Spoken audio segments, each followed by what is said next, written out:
नमस्कार, सादर वंदन। न्यूज 18 के दर्शकों को भीष्माष्टमी की अनंत शुभकामनाएं। महाकुंभ चल रहा है और इस तिथि पर, पुनीत तिथि पर स्नान करने से अत्यंत पुण्य की प्राप्ति होगी।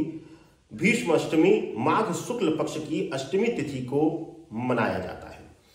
क्यों मनाया जाता है? क्योंकि इसी दिन भीष्म पितामह जो थे महाभारत काल में, वह जो है बाण शैया पर रहते हुए, प्रबल यातना सहते हुए जब धर्म युद्ध की समाप्ति हो गई, तब उन्होंने इच्छा मृत्यु के अनुसार प्राण त्यागा। पहली चीज कि यह तिथि क्यों खास है, इसमें कुछ लोग व्रत रखते हैं, कुछ लोग पूजन का विधान है। तो ऐसी अवस्था में गृहस्थ जीवन में हम सब के लिए यह तिथि खास हो जाती है।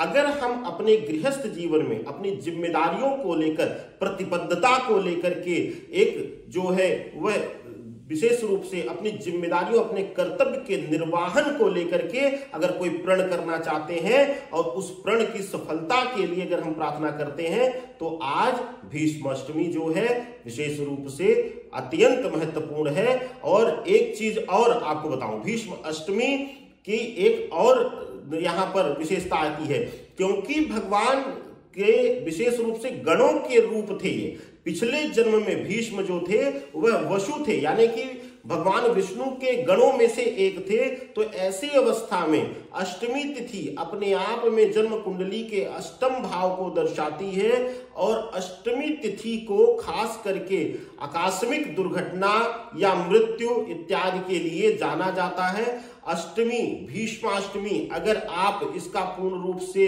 व्रत रख करके, उपवास रख करके, गंगा स्नान इत्यादि करते हैं, तो अगर कुंडली में अकाल मृत्यु इत्यादि है तो वह भी दूर होती है। आपके जीवन में कष्टों से आपको मुक्ति मिलती है। जैसा कि आपने देखा कि भगवान भोलेनाथ और विशेष रूप से श्री कृष्ण के रूप में जो है विष्णु देव की आराधना करते हुए, बाण शैया पर होते हुए भी आनंद पूर्वक जब तक धर्म युद्ध नहीं समाप्त हो गया, तब तक भीष्म ने अपने प्राणों का त्याग नहीं किया। तो भीष्माष्टमी की तिथि खास है, आनंद लीजिए। हर तिथि, हर व्रत का कुछ न कुछ महत्व है, उसकी पूर्णता जरूर लीजिए।